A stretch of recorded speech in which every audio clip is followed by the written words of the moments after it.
बिस्मिल्लाहिर्रहमानिर्रहीम। अस्सलाम वालेकुम पाकिस्तान। आज पाकिस्तान अजीब दोराहे पे है। अदम बर्दाश्त, कोई किसी की बात सुनने के लिए तैयार नहीं है। हर कोई अपने मफादात की बात करता है। जिसके हक में बात कर दी जाए वो खुश हो जाता है और जिसके खिलाफ बात कर दी जाए वो खफा हो जाता है। आखिर कब तक ये रवैये रहेंगे? हालिया मामलात पाकिस्तानियों आपके सामने। सुप्रीम कोर्ट, जिसका बुनियादी काम कानून की तशरीह करना है और गलत फैसलों पर एतराज़ात करना है या उसे मनसूख करना है। गुज़श्ता दिनों कासिम सूरी, जो कि डिप्टी स्पीकर कौमी असम्बली, उनकी रूलिंग गलत थी। उन्हें ऐसी रूलिंग देने का इख्तियार नहीं था। जब पार्लिमान तहरीक अदम एतमाद ला रहे थे तो उस पर वोटिंग होनी चाहिए थी, लेकिन बहुत से हलकों की तरफ से कासिम सूरी की हमायत की गई और मुखालिफ तरफ से एतराज़ात उठाए गए। अदालत ने कासिम सूरी के इस रवैये पर तनकीद की और उनकी रूलिंग को रद्द किया।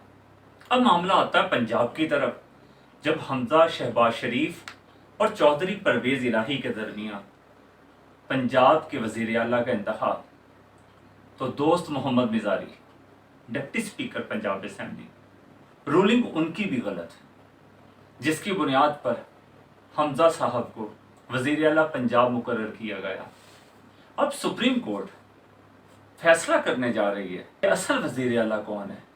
अगर वोटिंग की बात की जाए तो असल वज़ीर आला तो चौधरी परवेज़ इलाही हैं, क्योंकि 186 वोट उन्होंने हासिल किए और हमजा शहबाज 179 वोट लेते नजर आए।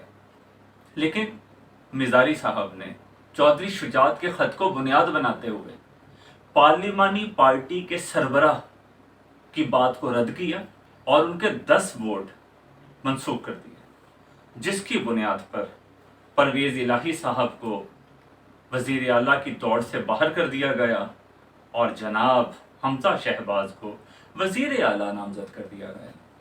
अब सुप्रीम कोर्ट तस्हीह करने जा रही है तो बहुत से हल्के मुखालफत कर रहे हैं। नून लीग की बात करें तो वो मुखालफत कर रहे हैं, फजलुर रहमान साहब की बात करें तो वो मुखालफत कर रहे हैं, जरदारी साहब की बात करें तो पाकिस्तान की सियासत में उनका बड़ा मनफी किरदार रहा है। हमेशा वो ज़मीर फरोशों की कीमत लगाते नजर आते हैं। क्या ये रवैये रहेंगे हमारे? क्या गालम गलोच की सियासत रहेगी? कैसी तरह मुल्क के मफादात पर ज़ाती मफादात को तरजीह देते लोग नजर आएंगे? फैसला करना पड़ेगा पाकिस्तानियों। लगता है कि मुहिब्बे वतन होने के सर्टिफिकेट्स ये लोग बांटेंगे। वैसे देखा जाए तो कोई भी सियासी जमात इतनी अक्सरियत नहीं रखती कि वो 22 करोड़ आवाम की नुमाइंदा होने की बात कर सके। सोचना आपने, फैसला आपने करना। मैंने आपके सामने हकाइक रख दिए तो गौर व फिक्र कीजिए, एक बनिए, पाकिस्तान बनिए, मुल्क व कौम की तरक्की में अहम किरदार अदा कीजिए, बर्दाश्त को इख्तियार कीजिए, एक दूसरे की इज्जत करके, कानून का एहतराम करके हमारा मोराल बुलंद हो सकता है। तो पाकिस्तानियों, आइए पाकिस्तान की बका में, पाकिस्तान के इस्तेहकाम में अपना किरदार अदा करें। पाकिस्तान पाइंदाबाद।